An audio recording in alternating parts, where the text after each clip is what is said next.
السلام علیکم ورحمۃ اللہ وبرکاتہ۔ بسم اللہ الرحمن الرحیم۔ عن ابی ہریرہ رضی اللہ تعالی عنہ ان رسول اللہ صلی اللہ علیہ وسلم قال ثلاث دعوات لا ترد امام عادل ودعوۃ الصائم حین یفطر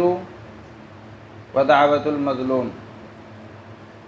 اللہ رب العالمین کی تعریف اور اس کے پیارے نبی جناب محمد رسول اللہ صلی اللہ علیہ وسلم پر درود و سلام کے بعد، ابھی جو حدیث میں نے پڑھی ہے یہ ترمذی اور ابن ماجہ کی روایت ہے۔ ابو ہریرہ رضی اللہ تعالیٰ عنہ بیان فرماتے ہیں کہ نبی کریم صلی اللہ علیہ وسلم نے ارشاد فرمایا کہ ثلاثۃ لا ترد، یعنی تین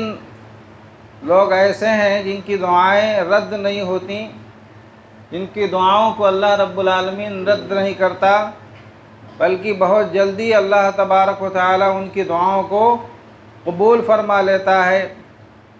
امام عادل، انصاف پسند حکمراں، اور فرمایا وَلِلصَّائِمِ حِینَ یفطر، روزے دار جب افطار کرتا ہے تو افطار کے وقت اللہ رب العالمین اس کی دعا کو قبول فرماتا ہے۔ وَدَعْوَةُ الْمَظْلُوم، اور مظلوم کی دعا کو بھی اللہ تبارک و تعالی قبول فرماتا ہے۔ تو اس حدیث سے معلوم ہوا کہ اللہ رب العالمین روزے دار کی دعا کو قبول فرماتا ہے، اور خاص طور پر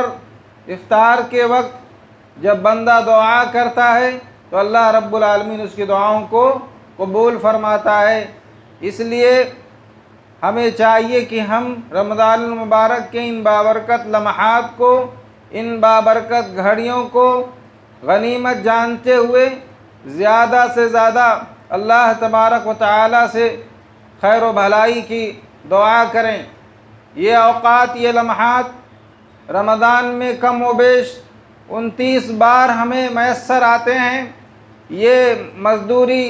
لینے کا وقت ہے، یہ اللہ رب العالمین کے سامنے آنسو بہانے کا وقت ہے۔ ہاتھ اٹھا کر کے گڑ گڑا کر ہمیں اللہ تبارک و تعالی سے دعا کرنا چاہیے۔ اللہ کے نبی جناب محمد رسول اللہ صلی اللہ علیہ وسلم نے ایک مقام پر یہ بھی فرمایا کہ صرف افطار کے وقت روزے دار کی دعا ہی قبول نہیں ہوتی، بلکہ اللہ تبارک و تعالی اپنے بہت سارے بندوں کو جہنم سے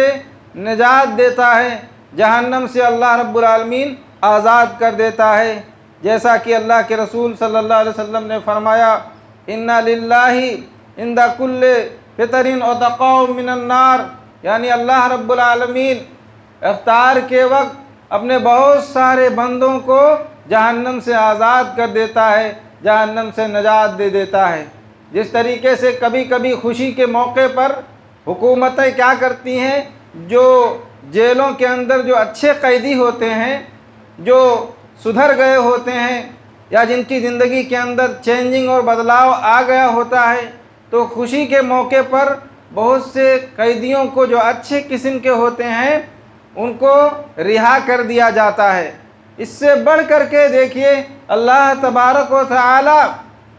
اہل اسلام کے نیک بندوں کو، جو اللہ تبارک و تعالی کی طرف سچے دل سے رجوع ہوتے ہیں، توبہ کرتے ہیں، اللہ رب العالمین ایسے لوگوں کو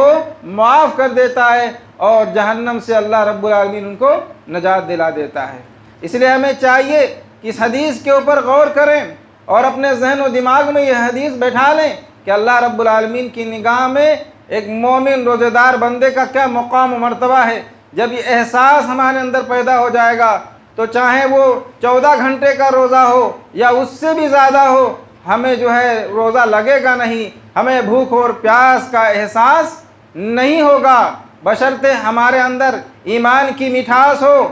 اور ہمارے دلوں میں اللہ رب العالمین کی محبت ہو، جو مٹھاس، جو محبت صحابہ رضی اللہ تعالیٰ عنہم کے اندر پائی جاتی تھی، کہ آج کی طرح اے سی نہیں تھا، آج کی طرح بند کمرے نہیں تھے، ٹھنڈک پہنچانے والی کوئی چیز ان کے پاس نہیں تھی، کولر نہیں تھا، قالین نہیں تھا، بلکہ عرب کی وہ تپتی صحرا تھی، ریتیلی صحرا میں وہ کھجور کے خوشوں سے جو ہے چھپر بنا کر کے اس کے اندر رہتے تھے، اور گھر میں جو ہے کوئی ٹھنڈک پہنچانے والی کوئی چیز نہ تھی، لیکن اس کے باوجود بھی صحابہ روزہ رکھتے تھے، اور 14 گھنٹے کا روزہ نہیں ہوتا تھا بلکہ کافی طویل روزہ ہوتا تھا۔ وہ اللہ رب العالمین کی محبت میں رکھتے تھے، ان کے دلوں میں ایمان کی مٹھاس تھی، اس لیے وہ فرض روزہ تو رکھتے ہی تھے، ساتھ ہی ساتھ نفل روزوں کا بھی وہ خصوصی طور پر اہتمام کیا کرتے تھے۔ تو ہمارے پیارے نبی جناب محمد رسول اللہ صلی اللہ علیہ وسلم نے فرمایا کہ اللہ تبارک و تعالی 3 لوگوں کی دعاؤں کو رد نہیں کرتا، جو حکمراں انصاف پسند حکمراں ہوتا ہے، انصاف پسند حکمراں اس کی دعا کو اللہ قبول فرماتا ہے، اور افطار کے وقت روزے دار کی دعا کو قبول کرتا ہے، اور مظلوم کی دعا کو بھی اللہ قبول کرتا ہے۔ افطاری کے وقت اپنے بہت سارے نیک بندوں کو اللہ رب العالمین جہنم سے آزاد کر دیتا ہے، لہٰذا یہ احساس رکھتے ہوئے ہمیں روزہ رکھنا چاہیے۔ دعا ہے کہ اللہ رب العالمین ہمیں نیکیوں کی توفیق عطا فرمائے، اور زیادہ سے زیادہ افطار کے وقت دعا اور توبہ استغفار کرنے کی توفیق بخشے۔ آمین۔ والسلام علیکم ورحمۃ اللہ وبرکاتہ۔